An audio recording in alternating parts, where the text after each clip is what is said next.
The silent void of space enveloped the Aegis as it drifted through the star-scattered darkness of the Persian expanse. Commander Dax Mercer stood at the observation deck, his weathered face illuminated by the distant glow of dying stars. 2 years had passed since humanity's exile. 2 years since the Galactic Council had declared them a threat to cosmic stability and ordered their extermination. The Purge, they called it. A sanitization of the galactic community. Humanity had survived. Barely. The remnants had fled to this chaotic region of space, filled with nomadic planets and collapsing stars, a place the Council avoided. They called their hidden stronghold Bastion, a fitting name for the last fortress of human resistance. Dax's fingers traced the rim of his dented coffee mug, a small reminder of Earth and the life he once knew. His family was gone, consumed in the flames of Council bombardment when they targeted humanity's colonies. All that remained was vengeance and the burden of leadership. "Commander," Lieutenant Arden Gray's voice interrupted his thoughts. The young officer stood at attention, his uniform bearing the hastily designed insignia of their exiled fleet. "The scout ships have returned. They've intercepted Council probe signals in the outer sectors. They're searching for us." Dax nodded, his expression unchanged despite the gravity of the news. "They were bound to come looking eventually. We've grown too strong to remain hidden forever. The Council fleet is still days away if they maintain current trajectory," Gray continued. "Admiral Caro is assembling the War Council. Tell her I'll be there shortly." Dax took a final look at the void beyond the reinforced glass. The stars seemed colder now, hostile even. Somewhere out there, the Council races that had once called humans allies were now hunting them like vermin. The war room of Bastion Station hummed with tension.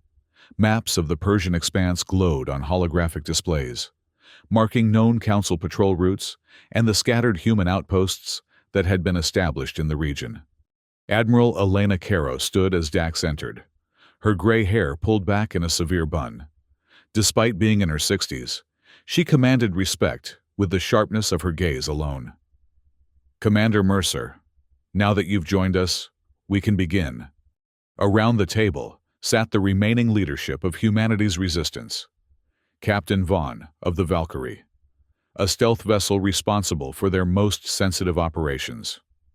Logistics, Chief Merrick, whose innovative supply chains kept their fleet functioning despite isolation. And the colony governors, civilian leaders who had reluctantly accepted military necessity in the face of extinction.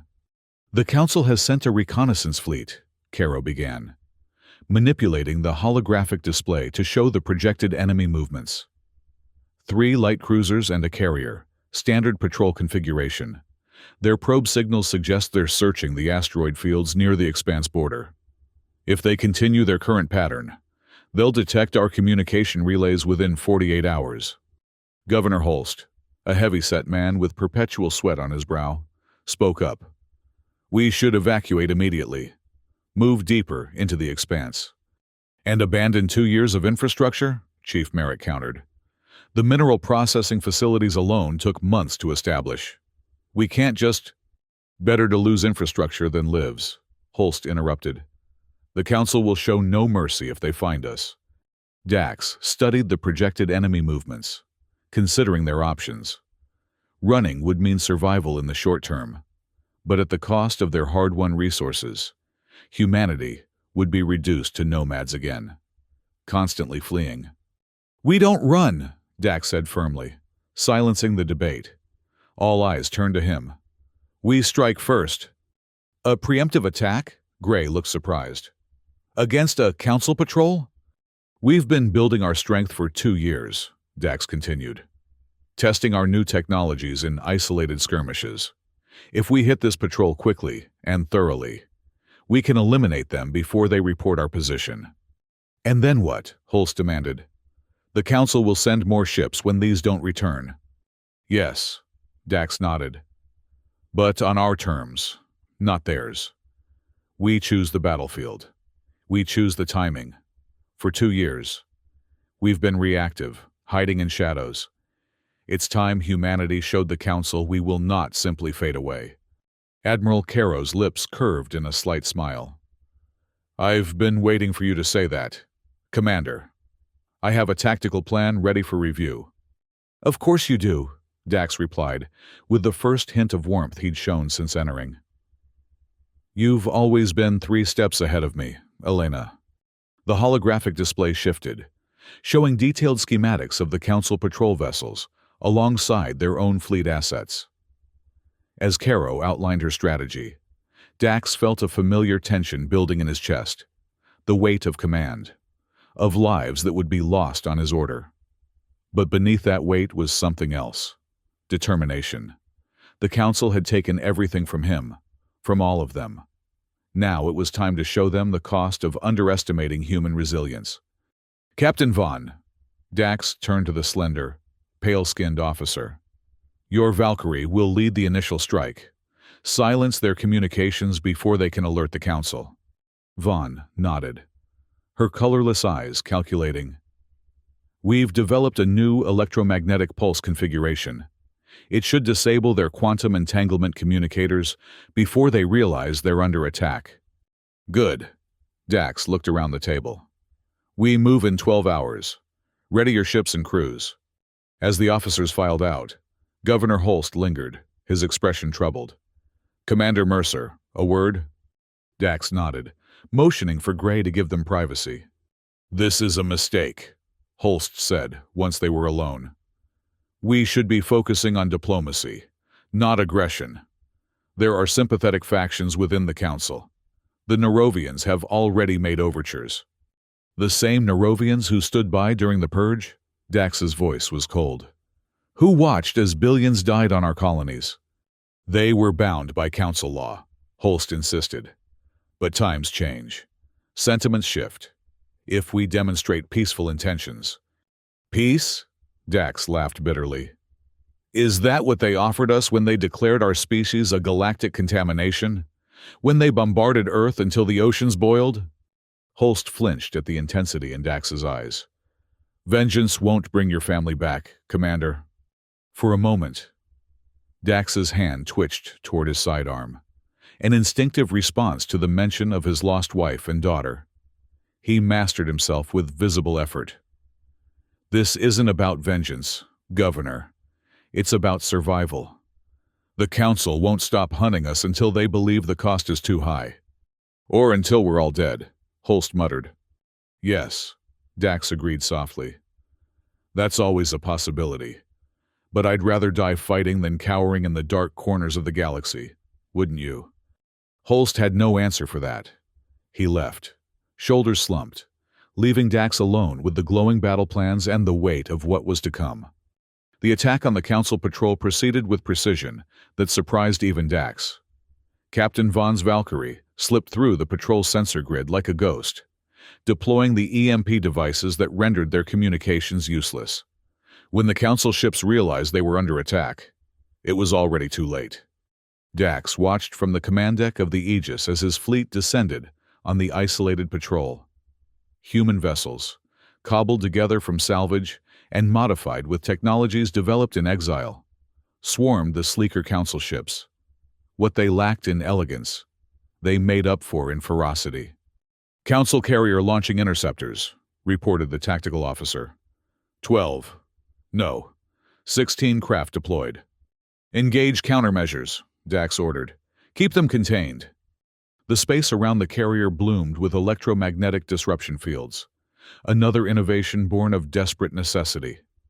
The interceptors, suddenly cut off from their carrier's guidance systems, became disorganized, easy prey for human fighters. Captain Vaughn reports Council communications remain suppressed, Gray announced. No distress signals have been transmitted. Dax nodded, watching as the Valkyrie emerged from stealth to deliver a crippling blow to the nearest Council cruiser. The vessel's hull cracked open, atmosphere venting in a crystalline spray before emergency force fields contained the breach. All ships, focus fire on the command cruiser, Dax ordered. Disable, don't destroy. We need prisoners. The battle lasted less than 30 minutes. When it ended, 3 council ships drifted powerless, their crews either dead or contained. The carrier had attempted to flee, but was caught in the gravitational eddy of a wandering planetoid, its engines failing at the crucial moment. Boarding parties report Council command staff captured, Gray informed him as the cleanup operations began. Minimal resistance. They seem shocked. They didn't expect us to fight back, Dax said, a grim satisfaction in his voice.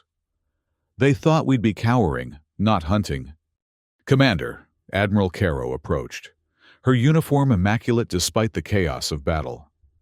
I recommend we interrogate the senior officers immediately. They'll have current Council security protocols, fleet deployments, communication frequencies. Agreed, Dax nodded. But I want to question the command staff personally. Have them transferred to the Aegis. Hours later, Dax stood before the captured Council officers in the Aegis's secure holding area. 3 different species stared back at him with varying degrees of defiance and fear. The Thraxi captain, an insectoid, being with compound eyes that reflected Dax's image back at him in fractured repetition. A Nerovian lieutenant, her translucent skin pulsing with anxiety. And most surprising, a human, or what had once been human. Counselor Varric, Dax addressed the altered human. I didn't expect to find one of the transcended on a simple patrol. Varric's augmented form barely resembled humanity anymore. Cybernetic enhancements had replaced much of his organic tissue, and his eyes glowed with the unnatural blue of quantum processors. He had chosen to abandon his species for the technological enlightenment offered by the Council, and in doing so, had participated in the betrayal of his own kind. Commander Mercer, Varric's voice had the artificial harmony of synthesized sound. Your resistance is illogical. The Council's decision regarding humanity was based on predictive algorithms with 99.87% accuracy. Your species would have destabilized galactic peace within 3 generations. And so billions deserve to die? Dax's voice remained calm, though his hands had clenched into fists at his sides. The needs of the many outweigh the needs of the few, Varric replied, emotionless. The purge was regrettable but necessary. The Thraxi captain chittered in agreement. Humans multiply too quickly, adapt too readily, question too frequently.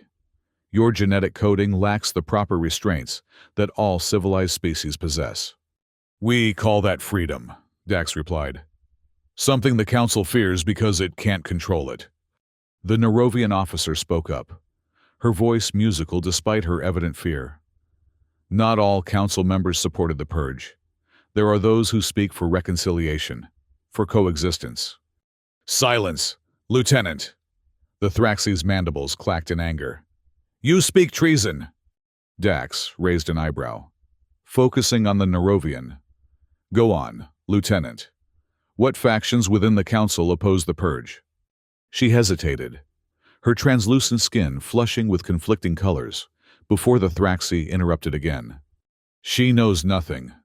The Nerovians are weak, sentimental. They lack the evolutionary imperative to purge threats. Unlike the Thraxi, who evolved by consuming rival hive minds, Dax countered. Your species' history makes humanity look positively peaceful by comparison. The interrogation continued for hours, with Dax methodically extracting information from the captured officers. The Nerovian proved most helpful, confirming what intelligence they had gathered about Council fleet movements and, more importantly, the growing dissent within the Council itself regarding the treatment of humanity. When Dax finally returned to his quarters, exhaustion weighed on him like physical gravity. He poured himself a measure of the rough alcohol that passed for whiskey in their exile community and collapsed into his chair. A chime at his door interrupted his moment of solitude. Enter, he called, not bothering to stand. Lieutenant Gray stepped inside, his youthful face showing none of the fatigue that plagued the older officers. Sir, I've compiled the preliminary report from the captured Council databases. There's something you should see immediately. Dax gestured to the display on his wall, and Gray transferred the data. Star charts appeared, focusing on a region at the edge of the Persian Expanse, an area they had designated as the Veil, due to the unusual radiation patterns that obscured normal scans. The Council has been investigating anomalous energy signatures in the Veil, Gray explained. They've identified an ancient installation of unknown origin. According to their records, they believe it predates all known civilizations in the galaxy. Dax leaned forward, suddenly alert despite his exhaustion. What kind of installation? Unknown, sir. But the energy output is significant. The Council was planning a major scientific expedition before they detected our presence in the region. And now they're hunting us instead, Dax mused. Interesting priority shift. There's more, Gray continued. The Thraxi captain's personal logs mention something called the Breach. It appears to be related to this installation somehow, but the references are vague, almost fearful. Dax studied the data, his tactical mind already considering possibilities. The Thraxi don't fear much, Lieutenant. If something has them concerned, it's worth our attention. He drained his glass and stood. Prepare a reconnaissance mission, small team, the Valkyrie and a science vessel. I want to know what's in the Veil before the Council returns in force. Yes, sir. Gray hesitated. There's one other matter. Governor Holst has been meeting privately with several colony representatives. Security flagged their communications as potentially problematic. Dax sighed. Let me guess. He's building support for his diplomatic initiative. More than that, sir. There are indications he may be planning to contact the Council directly, to negotiate surrender terms for the colonies under his jurisdiction. The commander's expression hardened. That would compromise our entire operation. Every human outpost. Every ship. Yes, sir. Admiral Caro suggested we detain him immediately. Dax considered the implications. Holst represented the civilian government, such as it was. Arresting him would set a dangerous precedent, pushing their fragile society further toward military control, but allowing him to potentially betray their position to the Council. Put him under surveillance, Dax decided. Monitor all communications. If he makes any attempt to contact the Council, then we intervene. But not before. We're fighting for humanity's freedom. Gray. That includes the freedom to disagree with military decisions. Even when those disagreements could get us all killed, Gray asked, his youth showing in the directness of the question. Dax smiled grimly. Especially then. Otherwise, what separates us from the Council and their algorithms? After Gray left, Dax returned to studying the data about the ancient installation. Something about it nagged at him, a feeling he couldn't quite place. The Council's sudden shift from scientific exploration to military action in the region seemed disproportionate to the threat his small fleet posed. What had they found in the Veil that made hunting humans suddenly more urgent than investigating a potentially revolutionary discovery? Whatever it was, Dax intended to find out, and perhaps, just perhaps, it would provide humanity with the leverage they needed to secure their future in a galaxy that had rejected them. The reconnaissance mission to the Veil departed 3 days later. Dax had chosen to lead it personally, leaving Admiral Caro to oversee Bastion's defenses. The Valkyrie slipped through space like a predatory fish, its stealth systems rendering it nearly invisible, even to the enhanced sensors they had salvaged from Council technology. Accompanying them was the Prometheus, a converted mining vessel now serving as their primary scientific research ship. Dr. Alara Voss, once a leading xenoarchaeologist before the Purge, commanded its small team of scientists, the best minds humanity had left. Approaching the Veil perimeter, Captain Vaughn announced from her command chair. Stealth systems at maximum capacity, but this radiation will obscure even Council sensors. We should be undetectable. Dax nodded, watching as the view screen adjusted to display the strange phenomenon before them. The veil wasn't visible to the naked eye, but the ship's sensors translated its effects into a shimmering curtain of energy, rippling like water disturbed by unseen currents. "Fascinating," Dr. Voss murmured, her eyes fixed on her data displays. "The radiation patterns are unlike anything in our records. It's not just obscuring scans, it's actively redirecting them, creating false returns." "A natural defense system," Dax suggested. "Natural?" Voss shook her head. "No, Commander. This is engineered. Incredibly advanced, yes, but definitely artificial." The Valkyrie penetrated the veil cautiously, sensors straining to map their surroundings through the interference. What they found beyond left even the scientists speechless. A massive structure hung in space, its architecture defying conventional understanding. It wasn't built along recognizable lines or shapes. Instead, it seemed to bend in directions that hurt the eye to follow, sections appearing to overlap in impossible ways. "That's not possible," whispered one of the science officers.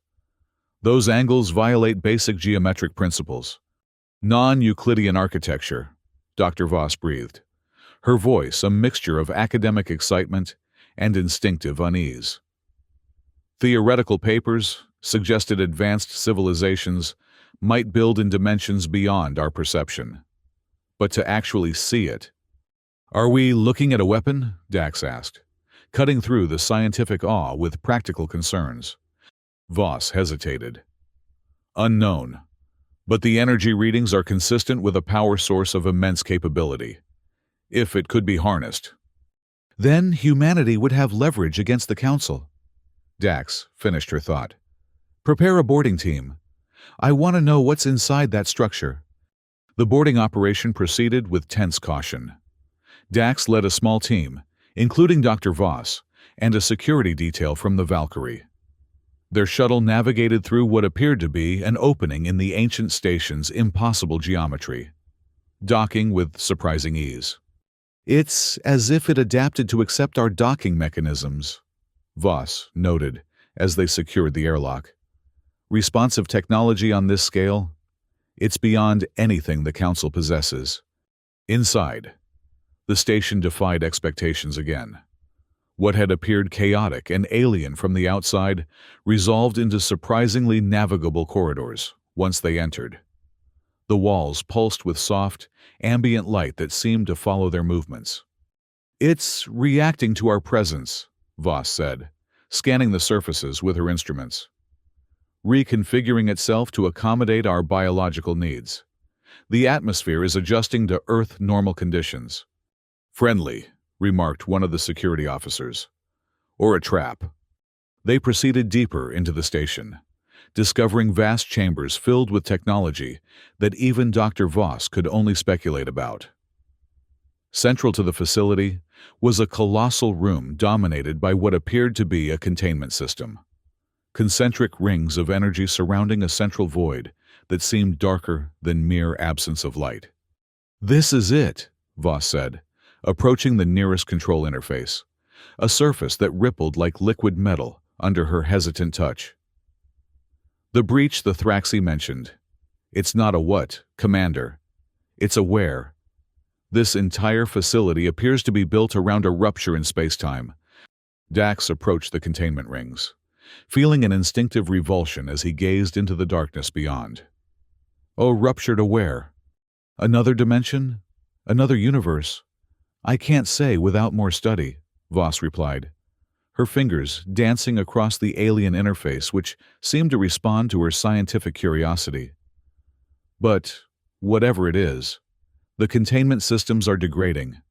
According to these readings, if I'm interpreting them correctly, the breach has been expanding for millennia, held in check by this facility. And now it's failing," Dax concluded, understanding dawning. "That's why the Council shifted priorities. They discovered the breach was becoming unstable." "Yes," Voss nodded, excitement and fear battling in her expression. "But there's more. The facility's databases. They're unlocking for me somehow. There are references to the builders, to why they constructed this containment system. She paused, her face paling. They were containing something, Commander, something that came through from the other side. A cold sensation traveled down Dax's spine as he looked again at the darkness within the containment rings. What kind of something? Before Voss could answer, the facility shuddered. Alarms, not human or council in design, but unmistakable in their urgent tone, began to sound throughout the chamber. "We've got company," the security chief announced, checking his tactical display. "Council signatures. A heavy cruiser just penetrated the veil." "How did they find us so quickly?" Dax demanded. The answer came in the form of a transmission that overrode their communication systems. Governor Holst's face appeared on their portable displays. His expression, a mixture of righteousness and fear. "Commander Mercer, I've negotiated terms with General Voss of the Council Fleet. Surrender the ancient facility and withdraw your forces, and the colonies under my jurisdiction will be granted amnesty. This is our chance for peace." Dax's expression hardened as the pieces fell into place. Holst didn't just contact the Council. He told them exactly where to find us. "We need to leave, Commander." Captain Vaughn's voice came through their comms. "The Valkyrie can't engage a heavy cruiser without support." "Agreed." Dax turned to Voss. "Doctor, download whatever you can from the facility's database. We're leaving." "But Commander," Voss protested, "the breach, if it's becoming unstable." "Then the Council can deal with it." Dax cut her off. "Right now, our priority is getting this information back to Bastion." As they retreated to their shuttle, Dax took one last look at the containment system and the darkness beyond. For a brief moment, he thought he saw movement within that impossible void, a shifting, a stirring of something vast and incomprehensible. Then the facility lights flickered, and the illusion, if that's what it was, vanished. The return to Bastion was tense, with the Valkyrie employing every stealth tactic in Captain Vaughn's considerable arsenal to evade the Council cruiser. They succeeded, but Dax knew it was only a temporary victory. Holst's betrayal had changed everything. Upon their return, Dax called an emergency session of the War Council. The mood was grim as he recounted their discoveries and Holst's treachery.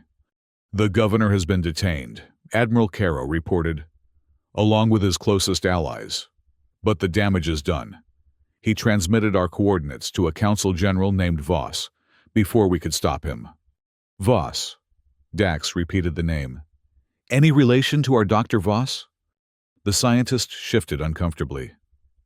"My brother," she admitted. "He always was a true believer in council superiority. Even after the Purge, he defended their actions as necessary for galactic stability." "And now he knows where to find us," Chief Merrick said grimly. "How long until the Council fleet arrives?" "Based on their last known position and standard response protocols, 3 days at most," Gray answered. "But there's something else." He activated the central display, showing tactical readouts. "The Council isn't just sending a standard fleet. They're mobilizing a purification force. Planet killers, Commander." The room fell silent as the implications sank in. Planet killers were the Council's most devastating weapons, vessels capable of rendering entire worlds uninhabitable in hours. "They're not coming just for us," Dax realized. "They're coming for the breach. They intend to destroy it, and everything around it." "Can they even do that?" Vaughn asked. "From what Dr. Voss described, this breach isn't something that can be simply destroyed." "No," Voss confirmed. "Attempting to destroy the containment facility without properly sealing the breach would be catastrophic. The temporal spatial disruption would cascade throughout the region, possibly beyond." "Then we have leverage," Dax said, a plan forming in his mind. "If they want to destroy the facility, they need to understand it first. And right now, we have the only person who's accessed its systems." All eyes turned to Dr. Voss, who straightened under their gaze. "I've only begun to decipher the facility's purpose, Commander. But yes, what I've learned already exceeds the Council's understanding. Their arrogance prevents them from truly comprehending non-Council technologies." "Then we use that," Dax decided. "Doctor, you said your brother is leading the Council fleet." "Yes," she nodded. "General Thaddeus Voss. We haven't spoken since I chose exile with humanity, rather than accepting Council authority." "But he'd speak with you now," Dax pressed. "Especially if you offered information about the breach." Understanding dawned in her eyes. "You want me to negotiate?" "I want you to stall," Dax corrected. "Keep the Council fleet occupied while we implement a more permanent solution." "Which is?" Admiral Caro asked, her expression skeptical. Dax manipulated the holographic display, bringing up the schematics of the Aegis. "We've been developing a weapon, something the Council has never seen before. We call it the Nova device." Gasps and murmurs spread through the room as technical specifications appeared on the display. The Nova device was unlike any conventional weapon. It didn't destroy through brute force, but by fundamentally altering the properties of spacetime within its effect radius. "This was meant to be our last resort," Dax continued. "A deterrent to prevent another purge. But now it may be our only chance to secure humanity's future." "By threatening to destroy the breach containment?" Gray looked alarmed. "Commander, if Dr. Voss is correct about the consequences—" "Not destroy," Dax shook his head. "Control. The Nova device can stabilize the breach, perhaps even seal it permanently. But the Council doesn't need to know that. They only need to believe we're willing to trigger a catastrophic failure if they don't meet our terms." "Blackmail," Captain Vaughn said with a hint of admiration. "Bold." "Desperation," Dax corrected. "But sometimes desperation breeds innovation. Dr. Voss will open negotiations with her brother, offering insights into the breach. Meanwhile, we position the Nova device and prepare our terms. Recognition of human sovereignty, reparations for the purge, and a permanent seat on the Council." "They'll never agree," Caro warned. "They will if they believe the alternative is worse," Dax replied. "And we'll make them believe it." The plan proceeded with the precision of a military operation. Dr. Voss established contact with her brother, presenting herself as a concerned scientist, willing to share crucial information about the breach in exchange for clemency for the human colonies. General Voss, predictably, was suspicious but unable to dismiss the opportunity to gain insight into the ancient facility before attacking. Meanwhile, Dax prepared the Aegis for its mission. The Nova device, a creation born from 2 years of desperate research combining salvaged Council technology with human innovation, was integrated into the ship's systems. It was untested in full deployment, but the simulations suggested it would work. It had to work. Governor Holst and his co-conspirators remained in detention, but Dax made a point of visiting them before departing. He found the former governor sitting despondently in his cell, aged beyond his years by the weight of his choices. "Have you come to execute me, Commander?" Holst asked without looking up. "Make an example of the traitor?" "No," Dax replied, taking a seat opposite him. "I've come to thank you." That got Holst's attention. He looked up, confusion evident in his tired eyes.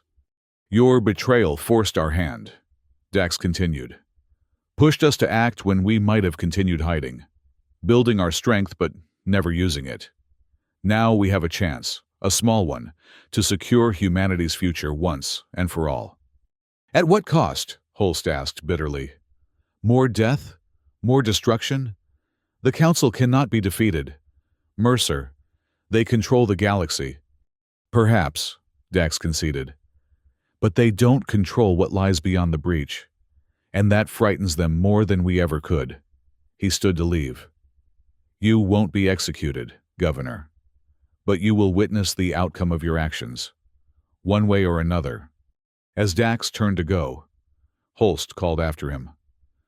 "What's beyond the breach, Commander? What could possibly frighten the Council so much?" Dax paused at the door. Something older than stars. Governor. Something that sees our conflicts as less than the squabbles of microbes. He left Holst with that unsettling thought, returning to the final preparations for the confrontation to come.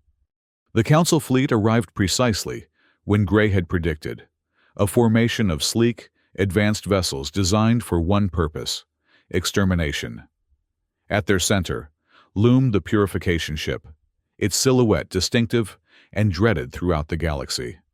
General Voss commanded from the flagship, a heavy cruiser positioned strategically to oversee both diplomacy and, if necessary, destruction. Dr. Voss continued her negotiations, feeding her brother tantalizing fragments of information about the breach, while carefully avoiding anything that would render her, or humanity, unnecessary to his mission. It was a delicate balance, maintaining his interest while revealing nothing crucial. "The negotiations won't hold much longer," she reported to Dax after their latest exchange. "Thaddeus is growing impatient. He suspects we're stalling." "We are," Dax confirmed. "But we've bought enough time. The Nova device is ready, and our fleet is in position." The human fleet had been deployed in a defensive formation around the ancient facility, with the Aegis positioned closest to the breach itself. It was a fraction of the size of the Council Armada, but they had surprise on their side, and desperation, which Dax had learned could be more powerful than superior numbers. "Open a channel to General Voss," he ordered. "It's time we spoke directly." The general's face appeared on the command deck's main display. The family resemblance to Dr. Voss was evident, though his features were harder, more angular.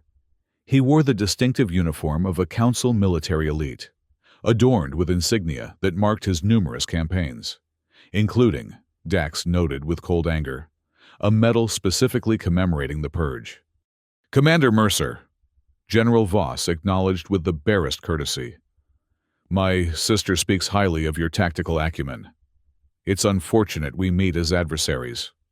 "A situation of the Council's making, not ours," Dax replied evenly. "But one that can still be resolved without further bloodshed." "Indeed. And what terms does a refugee fleet propose to the Galactic Council?" The general's tone made it clear he found the very idea absurd.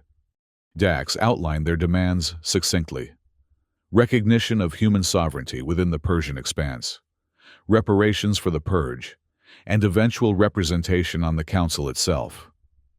As he spoke, he watched the general's expression shift from polite condescension to barely contained outrage. "Preposterous," Voss declared when Dax had finished. "The Council's decision regarding humanity was unanimous and final. Your species has been judged and found wanting. You offer nothing to justify reconsideration." "We offer something very simple, General," Dax countered. "Consequence." With a nod to his communications officer, Dax had the feed switched to show the Nova device now positioned at the heart of the ancient facility, directly adjacent to the containment rings surrounding the breach. "This device can destabilize the breach completely," Dax explained. "According to your own scientists, the resulting space-time disruption would cascade throughout this sector and beyond. Hundreds of worlds would be affected, including several Council homeworlds." General Voss's composure slipped for the first time. "You're bluffing. Even humans wouldn't be so reckless as to trigger a catastrophe on that scale." "We're facing extinction, General," Dax replied coldly. "The calculus of acceptable risk changes when survival is at stake. Your Council taught us that lesson when they decided our entire species could be sacrificed for their peace of mind." A tense silence followed, as the general visibly calculated his options. Finally, he spoke, his voice tight with controlled fury. "I will consult with the Council regarding your proposal. Maintain your position and take no further action with that device. Any attempt to activate it will be met with immediate force." The communication ended, and Dax released a breath he hadn't realized he was holding. "Do you think he believed you?" Gray asked quietly. "Enough to hesitate," Dax replied. "And Hesitation is all we need. He turned to the tactical display. Status of the Council fleet? Maintaining position. Sir, no aggressive movements detected, but they've raised shields and their weapons are charged. As are ours, Dax nodded. Now we wait. The waiting game lasted hours. With both fleets poised on the edge of conflict, Dax used the time to make final preparations, ensuring that every ship in his small fleet understood their role in what was to come. The Nova device had been calibrated by Dr. Voss, using the data she had extracted from the ancient facility, calibrated not to destroy, as the Council believed, but to stabilize. If it worked, the breach would be permanently sealed, removing both the threat it posed and the leverage it provided. Humanity would have to find another way to secure their place in the galaxy. If it failed, Dax preferred not to dwell on that possibility. When General Voss finally reopened communications, his expression was unreadable. The Council has considered your demands, Commander Mercer. They are prepared to offer amnesty to the human survivors and recognition of limited sovereignty within a designated region of the Persian Expanse. And reparations? Representation? Dax pressed. Out of the question, Voss replied flatly. This is the Council's final offer. Accept, and you may continue your existence in exile. Refuse, and we will take action to neutralize your threat, regardless of the consequences. Dax studied the general's face, recognizing the steel behind his words. There would be no further negotiation. This was the moment of decision. I need assurances, Dax said, playing for time. Documented guarantees of the terms, transmitted to all our colonies. You'll have them, Voss agreed too quickly. Once your fleet withdraws from the facility and the Nova device is deactivated. Dax smiled thinly. You must think me naive, General. We withdraw after the terms are formalized and transmitted, not before. As they argued over the sequence of events, Dax received a private communication from Dr. Voss on his personal channel. Commander, the breach is becoming more unstable. The facility's containment systems are failing faster than anticipated. If we're going to act, it must be now. Dax made his decision. General, we appear to be at an impasse. Allow me to simplify matters. He nodded to his tactical officer, who initiated a pre-programmed sequence. On the view screens, both human and Council observers watched as the human fleet began a coordinated movement. Ships positioned themselves in a defensive perimeter around the Aegis, which slowly advanced toward the heart of the ancient facility. What are you doing, Mercer? General Voss demanded, alarm evident in his voice. Taking control of our destiny, Dax replied. The Council has shown it cannot be trusted to honor agreements with lesser species. So we will create a situation where trust is unnecessary. The Aegis docked with the facility, connecting directly to the systems controlling the containment field around the breach. The Nova device began to power up, its energy signature unmistakable to the Council sensors. Stop this madness, Voss shouted. You'll destroy everything, yourselves included. Perhaps, Dax acknowledged.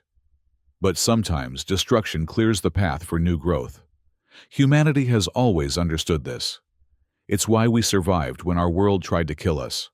Why we spread among the stars despite all obstacles. We embrace the cycle of creation and destruction. As he spoke, the Council fleet began to move, ships breaking formation as conflicting orders spread confusion through their ranks. Some vessels advanced aggressively toward the human perimeter, while others began to withdraw, their commanders unwilling to risk proximity to a potential catastrophe. Final preparations complete, Gray reported quietly. Nova device at full capacity. Dax took a deep breath, acutely aware that the next few moments would determine the fate, not just of humanity, but potentially of vast regions of the galaxy. Activate the device. The effect was immediate and spectacular.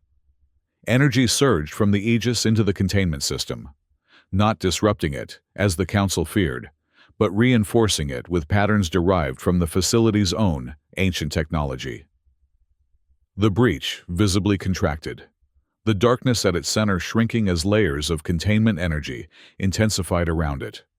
But something unexpected happened as the breach began to close. The darkness within seemed to resist, pushing back against the containment with sudden force. The facility shuddered, systems fluctuating as they struggled to maintain control. "What's happening?" Dax demanded, as warning signals flashed across the command displays. Dr. Voss's voice was tight with tension. "Something's coming through the breach. The containment process has disturbed it." On the main viewer, they could see it now, a dark mass pushing against the shrinking aperture of the breach. Formless, yet somehow giving the impression of vast size and impossible geometry. It writhed against the containment fields, tendrils of darkness extending outward, only to be forced back by the energy barriers. "Increase power to the Nova device," Dax ordered. "Close the breach now." The Aegis's engines strained as they channeled maximum energy into the device. The ship's structure groaned under the stress, warning indicators flashing as systems approached critical failure. In the chaos, the Council fleet had halted its advance, all vessels now maintaining distance as they observed the unprecedented event unfolding before them. General Voss's face remained on the communication screen, his expression transformed from anger to awe and terror. "What have you done, Mercer?" he whispered. "What is that thing?" "The reason your council feared this place," Dax replied grimly. "The monster under the galactic bed." The breach continued to contract despite the resistance from within. The ancient containment systems reinforced by the Nova device's energy pulse, working as designed. But the cost was becoming clear. The Aegis couldn't sustain the power output much longer without suffering catastrophic damage. "Commander," Gray reported, "structural integrity failing. We need to withdraw." "Not until the breach is sealed," Dax insisted, watching as the darkness fought against its imprisonment. A new voice cut through the tension. Captain Vaughn of the Valkyrie. "Commander Mercer, we've analyzed the energy patterns. The breach will close completely in approximately 3 minutes, but the Aegis's systems will fail before then. You need to evacuate." Dax knew she was right. The shuddering of the deck beneath his feet told him everything he needed to know about his ship's condition. "Begin evacuation procedures. All non-essential personnel to escape pods." "And you, sir?" Gray asked, though he already knew the answer. "Someone needs to ensure the Nova device maintains output until the breach is sealed," Dax replied. "I'll initiate the final sequence and follow in the command shuttle."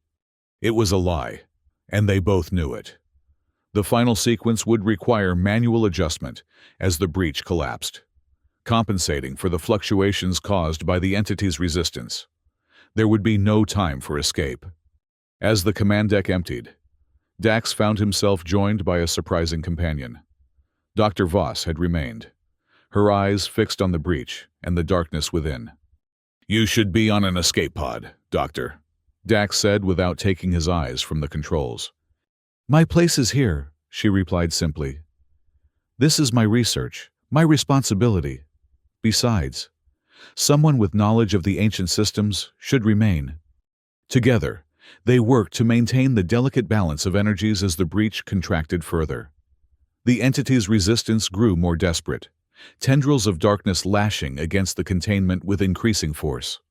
In the final moments, as the breach narrowed to a pinpoint, Dax looked up to see General Voss still watching from the communication screen.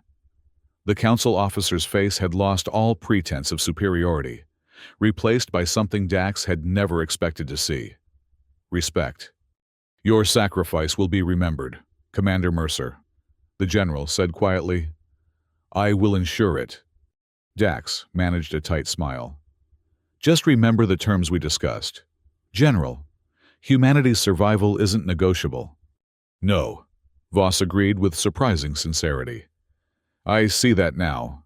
The breach collapsed with a silent flash of energy that momentarily overwhelmed the view screens. When visibility returned, Where the darkness had been, there was now only the concentric rings of the containment system, glowing with stable, blue-white energy. The Aegis, however, was failing rapidly. Systems shut down in cascading sequence as the power surge from the Nova device overloaded crucial components. "It seems we've won," Dr. Voss said softly, watching as the containment rings settled into a stable pattern. "Though I doubt either of us will be there to enjoy the victory." "Others will," Dax replied, thinking of the colonies, the children born in exile who might now have a future beyond hiding and running. That's enough. As the Aegis's remaining systems failed around them, Dax found himself oddly at peace. The breach was sealed, the entity contained, and based on General Voss's final words, humanity had a chance, a real chance, at reclaiming their place in the galaxy. The last thing Dax saw before emergency power failed was the Council fleet breaking formation, several vessels moving to rescue the Aegis's escape pods, while others maintained position around the now stable facility. Not the actions of implacable enemies, but of potential allies. It was more than he had dared hope for. In the darkness of the powerless command deck, Dax closed his eyes, feeling the ship drift. Whether they would be rescued or perish here seemed almost irrelevant now. He had completed his mission. Humanity would survive. Everything else was epilogue. Epilogue. The transformation of Bastion from a hidden refuge to a fortress of alliance took place over months following the events at the breach. True to his word, General Voss had advocated for humanity's case before the Council, presenting evidence of their crucial role in containing what was now officially designated Spatial Anomaly Theta, but which most referred to simply as the breach. Debate within the Council had been fierce, with the old guard resistant to any reconsideration of humanity's status. But the faction supporting coexistence, led by the Nerovians and, surprisingly, General Voss himself, eventually prevailed. The terms weren't everything Dax had demanded, but they were a beginning. Recognized sovereignty within the Persian expanse, limited reparations for the Purge, and observer status on the Council with the potential for full membership in the future. Lieutenant Gray, now promoted to commander, stood on the observation deck of the newly constructed Bastion Central, watching as vessels from a dozen Council races docked at the station. What had once been a desperate outpost was now becoming a center of trade and diplomatic exchange.